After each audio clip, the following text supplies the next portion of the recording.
Graça e paz. Estava falando para o pastor, é um privilégio enorme estar aqui e uma responsabilidade ainda maior. Então, que o Espírito Santo fale ao nosso coração, assim como tem falado no meu. Amém? Antes eu queria contar uma história. A gente muitas vezes acredita que estamos muito distantes, né, dos nossos irmãos, de que muitas vezes a gente olha só para dentro da nossa igreja. Eu queria contar uma história para a gente, e aí eu me apresento. Na Rússia comunista, na União Soviética, existia um cristão chamado Alexander. E a União Soviética prendia todos os cristãos. Esse cristão ficou preso durante 15 anos na Sibéria, um dos lugares mais frios da Rússia. E certa noite, ele tinha uma cela onde todas as paredes eram fechadas, e por isso ele não sentia tanto frio. Mas certa noite, a União Soviética queria matar ele. E levou para uma cela onde todas as janelas estavam quebradas, ou seja, não existia nenhuma parede entre o frio e ele. E depois de 15 anos preso, ele orou, e ele sempre orou a Deus, quieto, silêncio, para ele não apanhar do exército, né? Só que dessa noite, ele sentia que as suas veias estavam tão frias a ponto de congelar. E ele orou em voz alta, ele clamou: Deus, eu vivi 15 anos preso para isso, para o Senhor me matar aqui. É por isso que eu criei no Evangelho. Durante 15 anos eu fui preso para o Senhor me matar de frio. Naquele exato momento, ele sentiu um calor dentro dele, que o aqueceu durante a noite inteira. No outro dia o exército abriu a porta e viu ele estava mais quente do que o próprio exército. E todo mundo se perguntou: o que está acontecendo? O que está acontecendo? Enfim, a União Soviética acabou, muitos presos foram libertos, inclusive ele.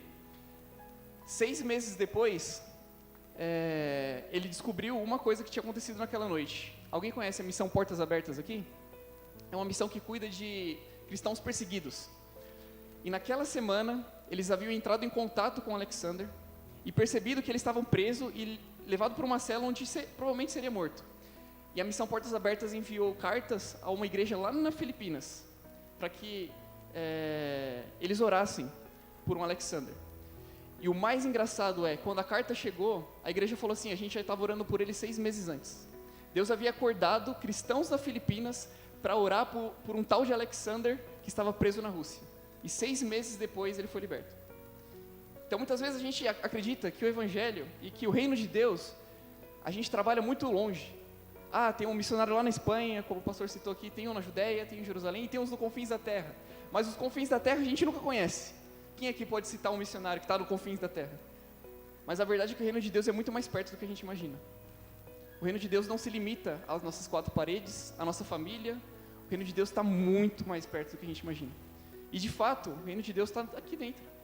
Nós podemos todos os dias orar pelos missionários que estão sendo perseguidos, pelos missionários que estão trabalhando em igrejas na Europa, na Ásia.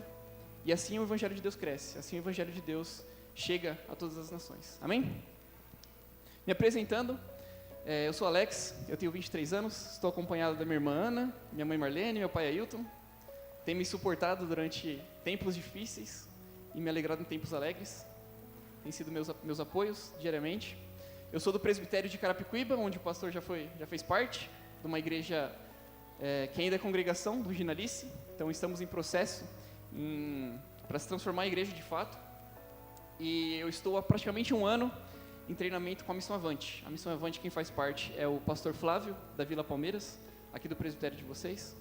Eu conheci ele através do discipulado. Então, eu me converti com 16 anos, irmãos. Sempre fui à igreja, meus pais me levaram à igreja, mas eu me converti de fato com 16 anos.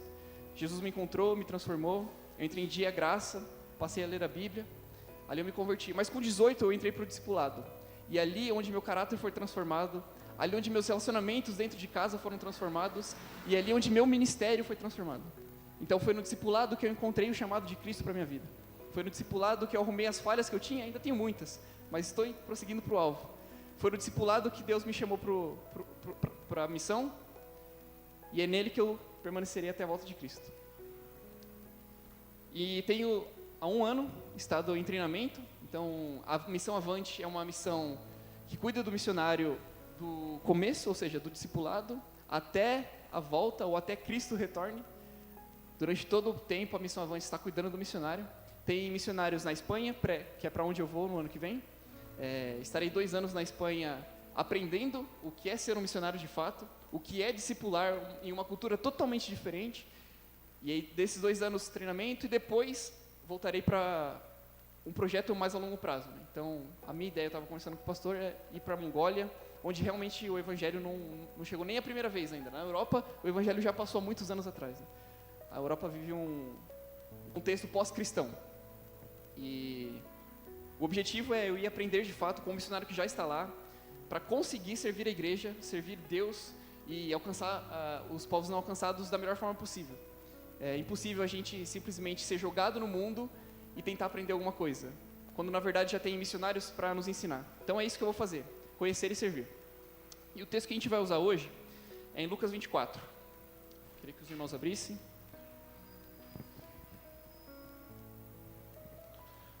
O tema de hoje é como Cristo restaura a missão nos discípulos. Como é que o próprio Jesus restaura a missão nos discípulos?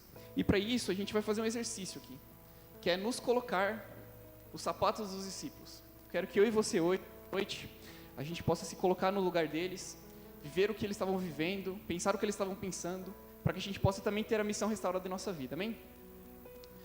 Lucas 24, do versículo 44 ao versículo 49, vamos ler. E disse-lhes: foi isso o que eu falei enquanto ainda estava com vocês.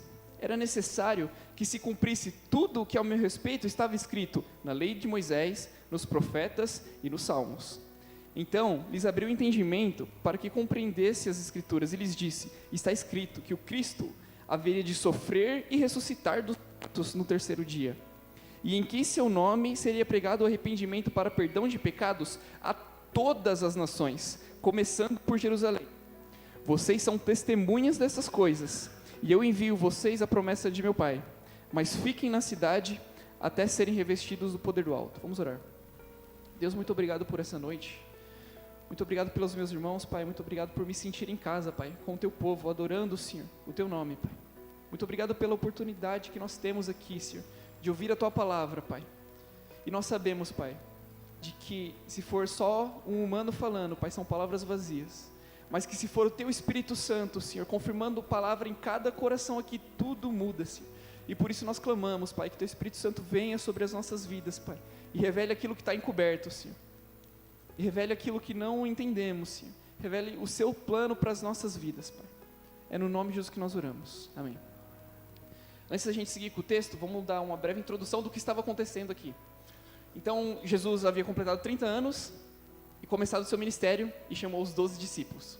Eles viveram 3 anos com Jesus. Nesses 3 anos, eles viram Jesus andar sobre as águas, eles viram Jesus curar cegos, expulsar demônios, ressuscitar os mortos, eles viram Jesus partilhar o pão e alimentar milhares, eles viram todas essas coisas. No final da vida de Jesus, o que eles criam era que Jesus de fato era o Messias. Era que Jesus de fato era o rei prometido, Jesus era de fato o rei que libertaria Israel das mãos do governo romano. Pedro sempre foi o cara que acreditava que Jesus era esse rei, de que não existe mais império romano, agora Jesus vai destruir tudo e seremos reis sobre as nações. Essa é a expectativa dos discípulos, é isso que eles estavam crendo. Então eles viram todos esses milagres e realmente de fato falaram: esse é o Messias. E aí Jesus morre. Com o exercício que nós temos de colocar aos pés, nos sapatos dos discípulos, como ficaríamos? Esses discípulos deixaram tudo, deixaram a casa, deixaram o emprego, eles eram pescadores, eles deixaram a família, eles deixaram todas as coisas para servir Jesus durante 3 anos, e aí Jesus morre. Como é que a gente se sentiria? Como é que esses discípulos se sentiram? E a gente vê em João 21, que eles se sentiram exatamente de fato como a gente está pensando hoje, desolados, desacreditados da vida. João 21, Pedro volta a pescar, ou seja, no mesmo lugar que Jesus o encontrou pescando, no seu trabalho antigo, Pedro volta para aquele lugar. É como se ele estivesse dizendo assim, ó: a minha vida durante 3 anos não valeu de nada, vou voltar para o que eu estava fazendo. E aí Pedro volta a pescar, e aí Jesus ressurreto aparece para os discípulos, e aí de fato eles creem que Jesus ressuscitou, e é esse o contexto. Então os discípulos já haviam passado 3 anos com Jesus, ele havia morrido, os discípulos estavam todos desacreditados, e Jesus ressurge. E aí ele começa a aparecer para os discípulos. Lucas 24, a gente vê que ele aparece primeiro para as mulheres, para Maria, fala para os discípulos lá que eu ressuscitei. Depois ele aparece no caminho de Emaús. E essa é uma história muito interessante, porque relata o que estava acontecendo na vida dos discípulos e o que sempre aconteceu. Então Jesus aparece no caminho de Emaús, do lado de 2 discípulos, Jesus pergunta para os discípulos: por que vocês estão tristes? E esses 2 discípulos falam: você não está sabendo o que está acontecendo? O Messias morreu. É só o que se fala nessa cidade, e o próprio Messias do lado deles. E aí a Bíblia fala, um pouco para trás em Lucas 24, de que Jesus lhe apresentava a palavra desde os profetas, desde Moisés, os profetas e os salmos, até chegar na onde estava Jesus de fato. E ainda assim eles não perceberam que era o próprio Jesus falando com eles. Eles entram em casa, a noite cai, eles chamam Jesus para comer. Quando Jesus parte o pão, os olhos deles se abrem e eles falam: é o Messias que estava com a gente, é o próprio Jesus ressurreto que estava com a gente. E a pergunta que eles fazem para si mesmo é: não queimava o nosso coração quando Ele nos expunha as palavras? Quando Ele nos expunha as Escrituras? E esse é um texto-chave para o que a gente vai ver aqui.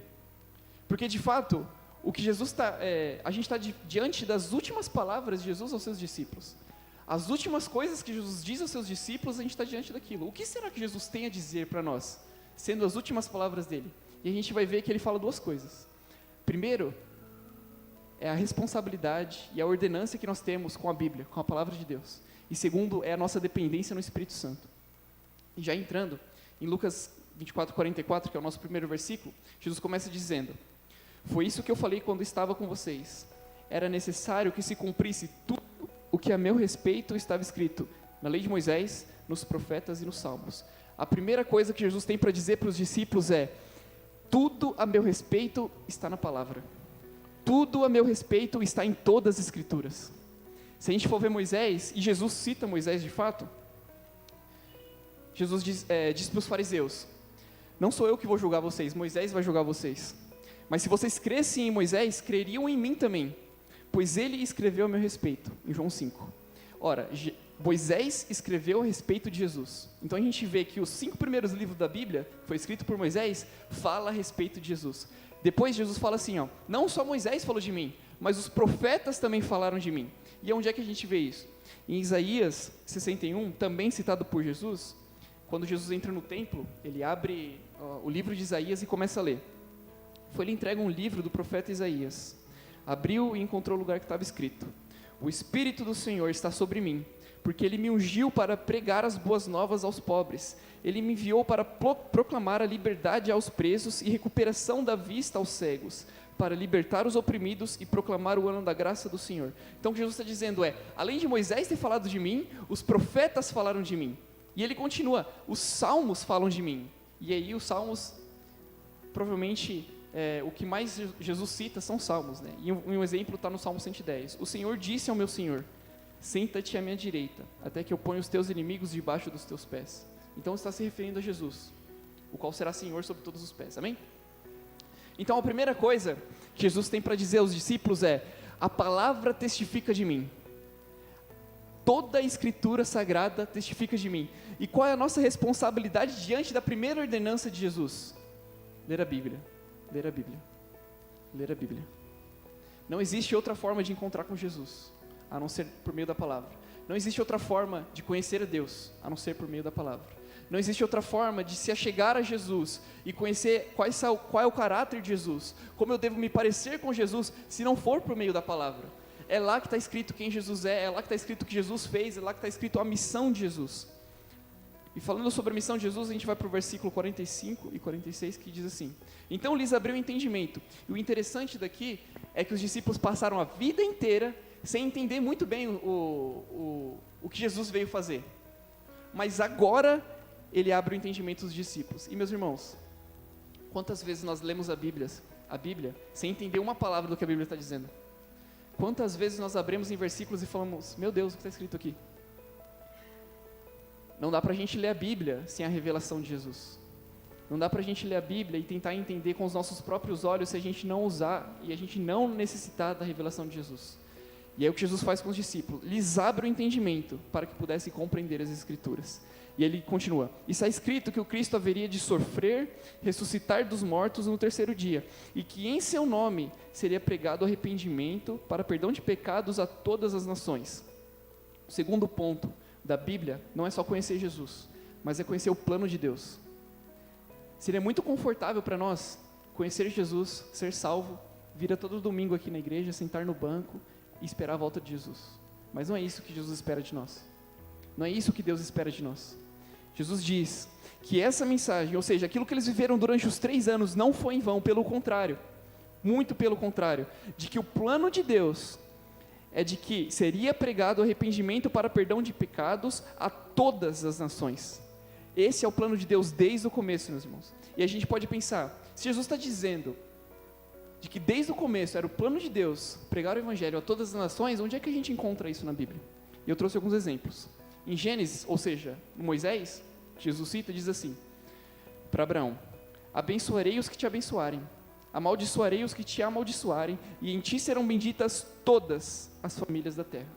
Todas as famílias da terra, não somente as famílias de Israel, não somente a Vila Brasilândia, não somente o presbitério de Carapicuíba, mas todas as famílias da terra.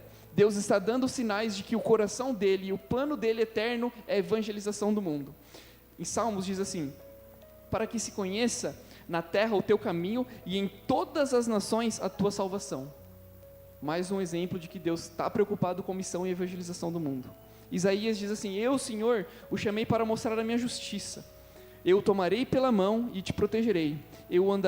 Eu darei ao meu povo Israel como símbolo da minha aliança com eles, e você será a luz para guiar as nações. Mais um exemplo de Deus preocupado com a evangelização do mundo, preocupado com a pregação do evangelho a todo mundo.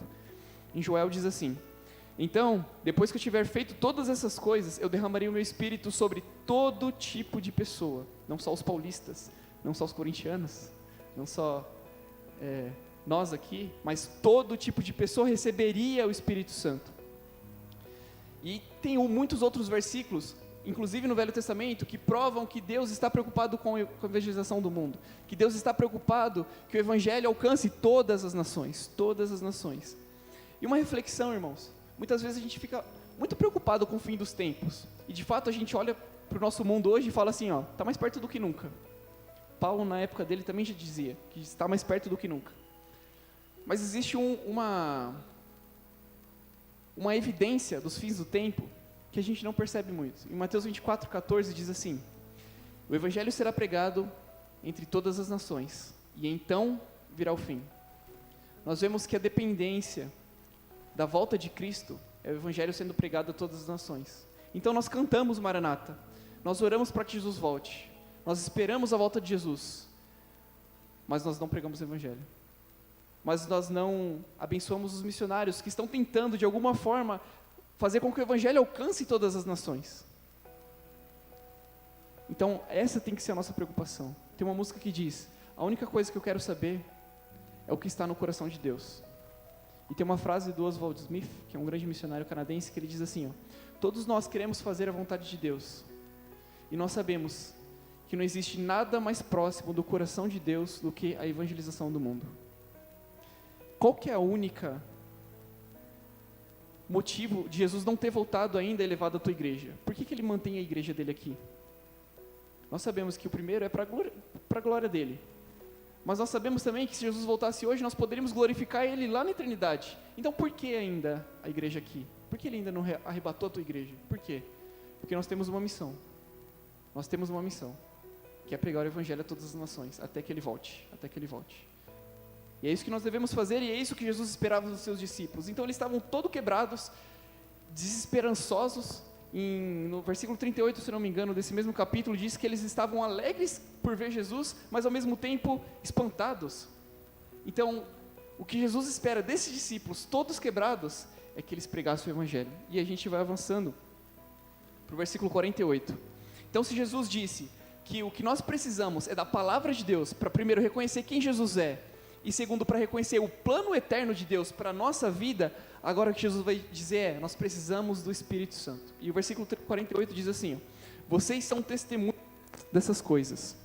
E a pergunta que nós fazemos é, quem que é testemunha dessas coisas? Aqueles 11 discípulos. E aí, voltando para o nosso exercício de nos colocar nos sapatos dos discípulos, quem eram esses discípulos? Pescadores, marginalizados pela sociedade.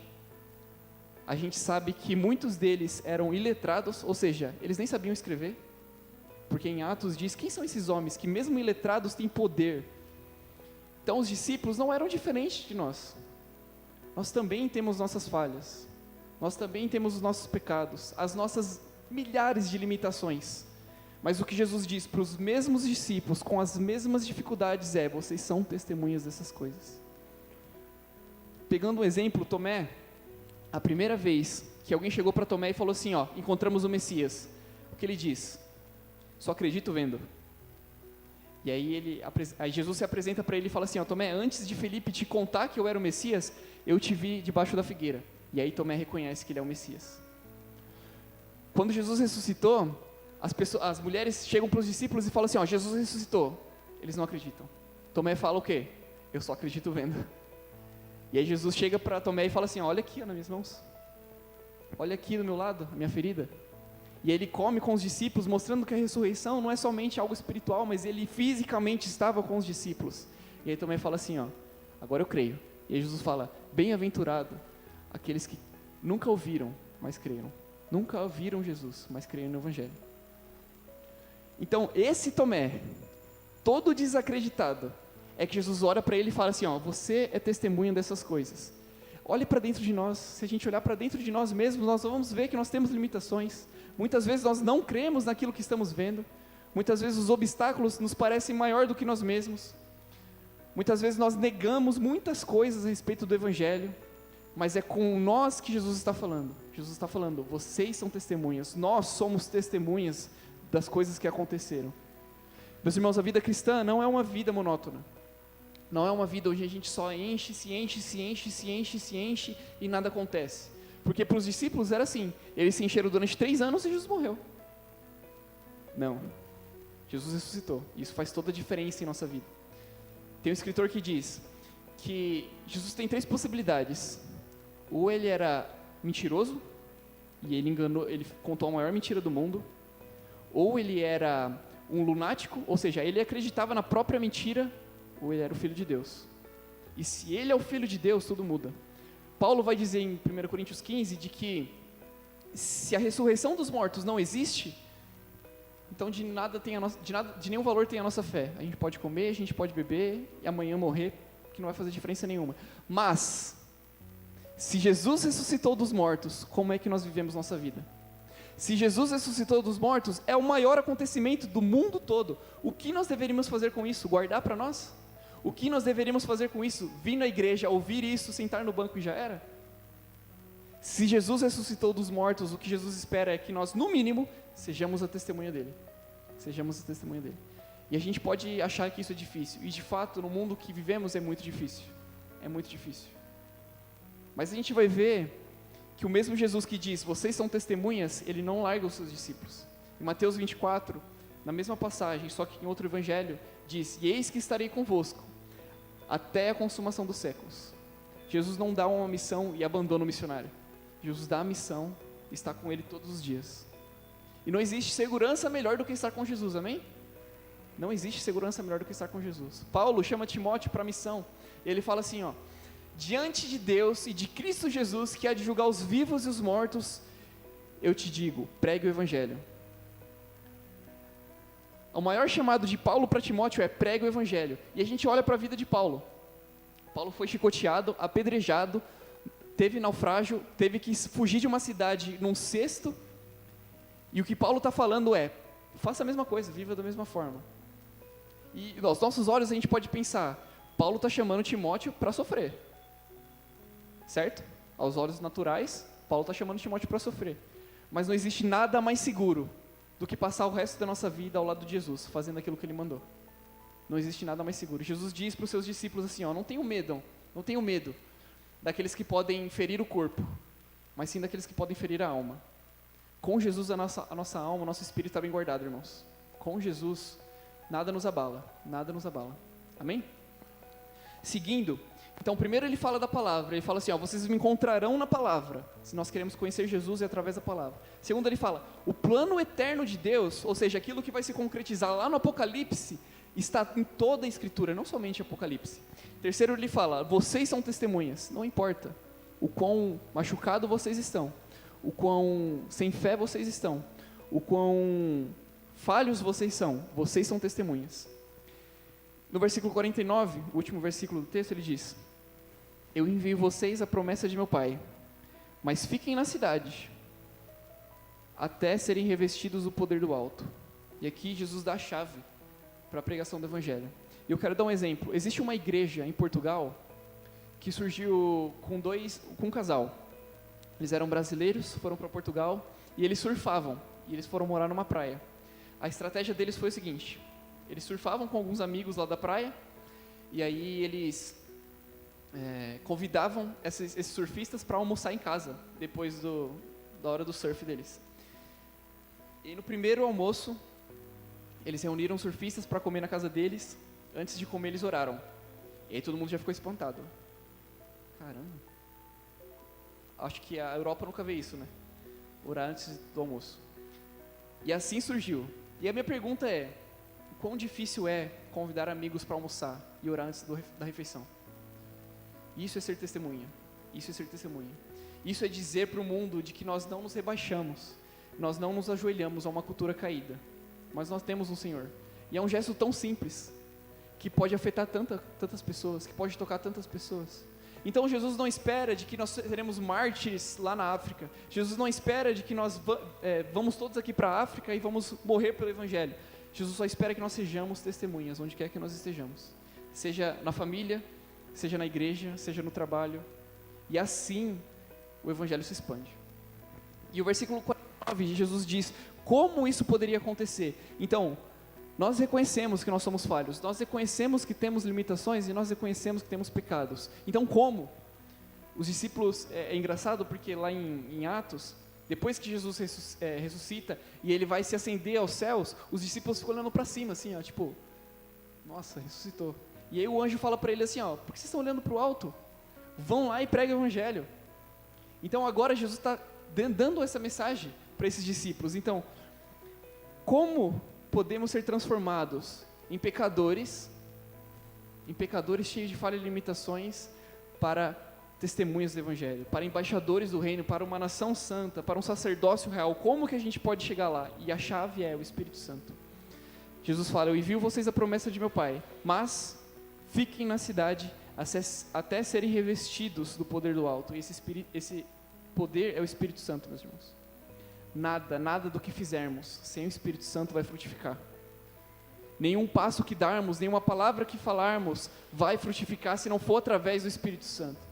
João 15, Jesus diz assim: eu sou a videira e vocês são ramos. Enquanto vocês estiverem presos na videira, darão muitos frutos e glorificarão meu Pai. Mas, se não estiverem presos na videira, nenhum fruto darão. Não podereis fazer nada sem mim. E é isso que Jesus está ensinando aos seus discípulos. Se por um lado nós precisamos ler a Bíblia para entender quem Jesus é, e o plano eterno de Deus, por outro lado nós precisamos depender extremamente do Espírito Santo para ser transformado dia após dia. E aqui uma pergunta, meus irmãos. Eu não sei vocês, mas diariamente eu me canso dos meus pecados. Diariamente eu me canso das minhas falhas. Diariamente eu me canso de pedir perdão para as pessoas que eu machuco, que eu erro. Diariamente eu me canso de ver eu falhando no meu caráter dia após dia. E eu não quero viver uma vida assim. Eu não quero viver uma vida assim. E quem é que nos transforma? Quem é que pode nos transformar então? O próprio Espírito Santo. A gente vê em Efésios 5, de que o fruto do Espírito é amor, paz, fé, mansidão. Todas essas coisas é o Espírito que nos transforma. E não somente com o propósito de sermos pessoas melhores, mas que a gente possa ser testemunha fiel.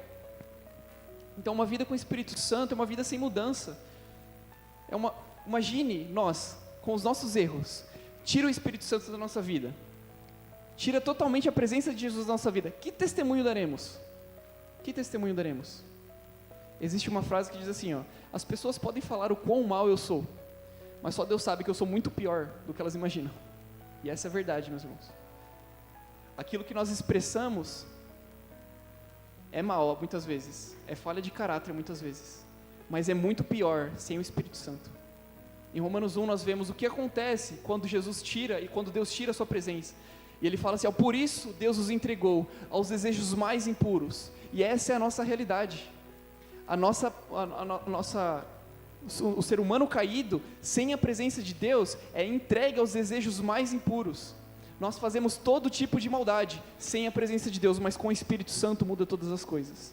Com a presença do Espírito Santo na nossa vida muda todas as coisas. E é isso que Jesus está falando. Vocês não vão conseguir sem a presença do Espírito Santo. Vocês não vão conseguir ser transformados sem a presença do Espírito Santo. E nós vemos que em Atos inteiro é o Espírito Santo atuando na vida dos discípulos. Nós vemos que a promessa se cumpre. Nós vemos que a igreja nasce em meio à perseguição. Nós vemos que os primeiros mártires acontecem.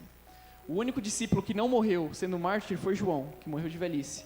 Todo o resto, os imperadores, as cidades diziam assim, nega Cristo ou nós te matamos. E eles diziam, pode me matar. Quem tem a coragem de dizer, pode me matar porque eu não vou negar Cristo? A não ser quem tem o Espírito Santo. A não ser quem tem a coragem de dizer, eu tenho o Espírito Santo.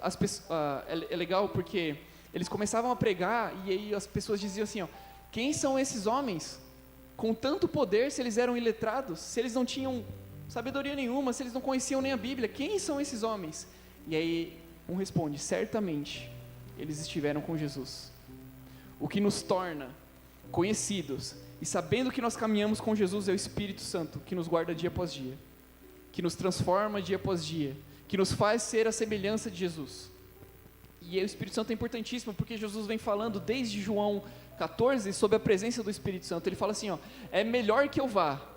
Olha que interessante, Jesus, o nosso Salvador, diz é melhor que Ele vá para que o Espírito venha. Então que nós possamos depender extremamente do Espírito Santo na nossa vida e possamos ser testemunhas verdadeiras do Cristo, amém? Então, irmãos, para concluir, primeiro Jesus fala sobre a Bíblia, a importância de conhecermos Jesus através da Bíblia e a importância de conhecermos o plano de Deus através da Bíblia. A missão sempre esteve no coração de Deus, a missão sempre foi prioridade para Deus, e nós vemos isso em todos os lugares. Segundo, Jesus diz, sem o Espírito Santo vocês não fazem nada, sem o Espírito Santo vocês não vão a lugar a nada. E a aplicação que nós temos é, esses homens mudaram o mundo. Em Atos nós vemos que não importa se a perseguição vinha, não importa se eles eram castigados, não importa se eles eram apedrejados, não importa se eles levaram chicotadas, eles continuavam, porque eles tinham uma missão, Muitas vezes nós nos perdemos em nossa missão, muitas vezes nós nos esquecemos que além de glorificar Cristo, a igreja tem uma missão, e aí nós começamos a viver muitas vezes para nós mesmos, e eu passei por isso, irmãos. Durante muito tempo eu tentei focar nos meus pecados, focar em me melhorar, focar em ser o melhor. Eu quero ser o melhor para que Deus me use sendo o melhor. Isso vai dar glória para quem? Para mim ou para Deus? E eu pensava, por quê? Paulo diz que é nas fraquezas que Deus revela o seu poder. Que é através das fraquezas de Paulo que a graça dele aparecia. Então o que Paulo diz para Timóteo é exatamente isso. Timóteo, esquece suas limitações. Esquece que você tem problemas. Esquece todas as coisas que você está passando hoje. Você tem uma missão, Timóteo. Nunca se esqueça dela. Você tem uma missão. E a igreja tem uma missão.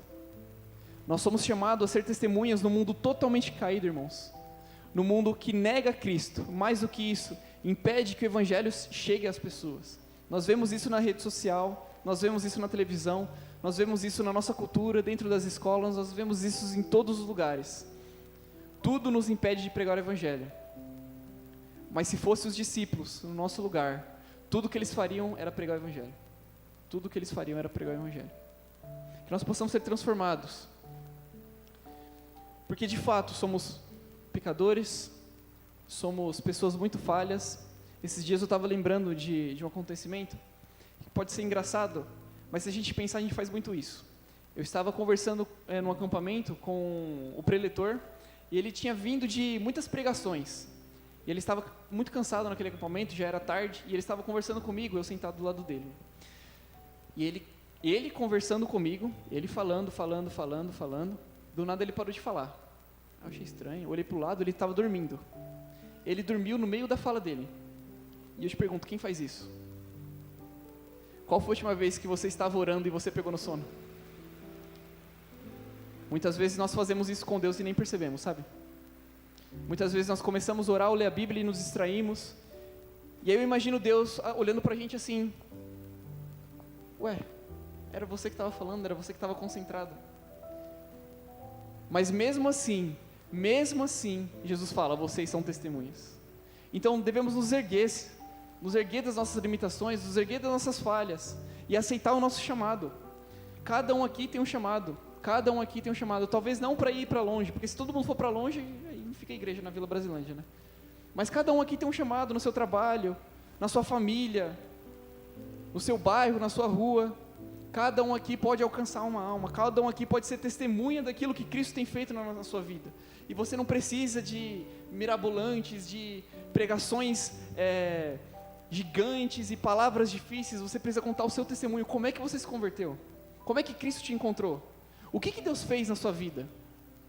Quando eu entrei no discipulado, eu aprendi que o discipulado transforma o seu caráter, os relacionamentos e o ministério. Quando os seus relacionamentos, o seu caráter é transformado, as pessoas já percebem. Quando você pede perdão por uma coisa que a pessoa não estava nem esperando, a pessoa fica assim, ó: ele pediu perdão? Quando você elogia uma pessoa que ela não estava nem esperando, ou estava num dia mal, ela já percebe que você foi transformado. Então você não precisa de pregações gigantes e decorar todos os livros da Bíblia, você precisa contar o que Jesus fez na sua vida. Porque é isso que nós esperamos, é isso que Jesus espera. O mundo perdido não precisa de palavras de crente.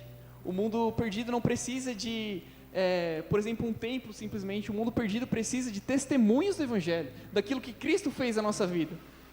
Paulo diz assim: eu me sinto devedores de gregos, de bárbaros, de judeus. Por que ele se sentia devedores? Porque ele era um deles, perdido como eles.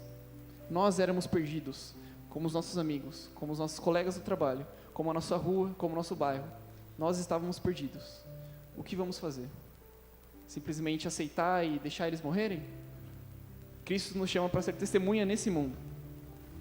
E por isso eu quero contar um testemunho de um missionário que chama Hudson Taylor. Ele foi missionário na China, durante muitos anos, na China comunista, onde a casa dele foi bombardeada diversas vezes. Ele se casou 2 vezes e as 2 esposas dele morreram. Ele teve diversos filhos que morreram na viagem entre Inglaterra e China, que demorava 3 meses num navio. Ele pegou diversas doenças, ele foi machucado diversas vezes, mas mesmo assim ele não parou. Mesmo assim ele chegou ao interior da China, que era onde ele queria chegar. E o Evangelho chegou lá. E até hoje o Evangelho ainda permanece lá. Nós vemos que, olha que interessante, tem produtoras de filme cristãs na China. Tudo porque um dia um missionário falou assim: eu vou até o fim, aqui eu vou até o fim. E aí, no final da vida dele, ele diz assim: eu nunca fiz nenhum sacrifício pelo meu Senhor. E a gente pensa, esse homem teve sua casa destruída diversas vezes, doenças diversas vezes. Eu sei que muitos têm filhos aqui, muitos filhos morreram em viagem missionária, e ele perdeu 2 esposas. Como é que um homem desse pode dizer de que ele não fez nenhum sacrifício pelo Senhor? E a resposta é: nós é que sacrificamos o nosso chamado para servir o nosso próprio ego. Nós é que sacrificamos o nosso próprio chamado e a ordenança de Jesus para a gente viver uma vida confortável. Então, na verdade, é nós que sacrificamos muita coisa que nós podemos encontrar em Jesus. Ele não sacrificou nada. Tudo era de Jesus, tudo era dele. E só retornou para ele. E assim temos que viver nossa vida. Não como uma inversão de valores, onde a gente coloca em primeiro lugar todas as outras coisas, e aí depois a gente vai servir a Deus. Mas e sim colocar a Deus em primeiro lugar, e as outras coisas serão acrescentadas. Amém? Que Deus possa transformar o nosso coração, que Deus possa cuidar da nossa vida, que Deus possa nos despertar para de fato a verdade do Evangelho. Que nós possamos, assim como os discípulos teve a revelação. Se nós lermos a Bíblia, o diabo sabia a Bíblia. Na tentação, 40 dias no deserto, o diabo citou muitos versículos para Jesus, mas ele não tem a revelação de quem Jesus é, ele não tem a revelação da palavra verdadeira. Diariamente nós precisamos ter a revelação dessa palavra e a dependência do Espírito Santo. Amém? Vamos orar. Deus, muito obrigado por essa oportunidade, Pai. Muito obrigado porque o Senhor diz que ama os teus filhos e repreende os teus filhos, Pai. O Senhor diz que aquele que o Senhor ama, o Senhor chama de volta, Pai. O Senhor muitas vezes castiga para que possamos retornar, assim como o Senhor fez com o teu povo, Senhor, que se prostrava diante de outros deuses, foi para o exílio, Pai, mas para que pudesse ter o coração totalmente transformado, Senhor. E nós te pedimos, Senhor, transforme o nosso coração hoje, Senhor. Que nós possamos focar na Tua Palavra, Pai, e entender que missão sempre esteve no coração de Deus, Pai. Que nós possamos entender que o Senhor sempre teve o plano de que o Evangelho, de que a mensagem acerca de Jesus alcançasse todas as nações, Pai. E muitas vezes nós fechamos nossos olhos e entendemos que o reino de Deus, ou a igreja de Jesus, é só aqui na Vila Brasilândia, é só no ministério de Carapicuíba, assim, é só talvez em nossa casa, Pai. Mas João tem a visão de que ele viu povos incontáveis, de toda raça, de toda tribo e de toda nação, Pai. Que nós possamos também olhar para eles, Pai, e chamar de irmãos, Pai, porque são as suas ovelhas que ainda não estão no curral, Senhor. Então nos ajuda, Pai. Toda vez que lermos a palavra, o Senhor toque ao nosso coração acerca daquilo que o Senhor quer falar em nossa vida, Pai. Que possamos ter compromisso com a palavra, Senhor. E que possamos depender do Teu Espírito Santo, Pai. Que possamos não viver uma vida, Senhor, vazia, mas uma vida que dia após dia nós somos transformados, Pai, em testemunhas do Evangelho, Senhor. Nos dê coragem, Senhor. Nos dê compromisso com a Tua palavra, Pai, para que todos os dias possamos testemunhar quem o Senhor é e aquilo que o Senhor fez na nossa vida, Pai. E nós te agradecemos por ter nos salvado, Senhor. Nós éramos como o mundo, Senhor, perdidos, Senhor. E nós sabemos que sem a Tua mão, sem o Teu Espírito Santo e sem a Tua graça, nós seremos deixados, Senhor, aos nossos piores desejos do coração, Pai. E nós te agradecemos por refrear isso. Nos ajude a ser santos como o Senhor era santo. Nos ajude a ser testemunha como os discípulos eram testemunhas, Pai. E transforme as nossas vidas, Pai. Muito obrigado, Senhor, por esse momento. Continue falando no nosso coração e é no nome de Jesus que nós oramos. Amém.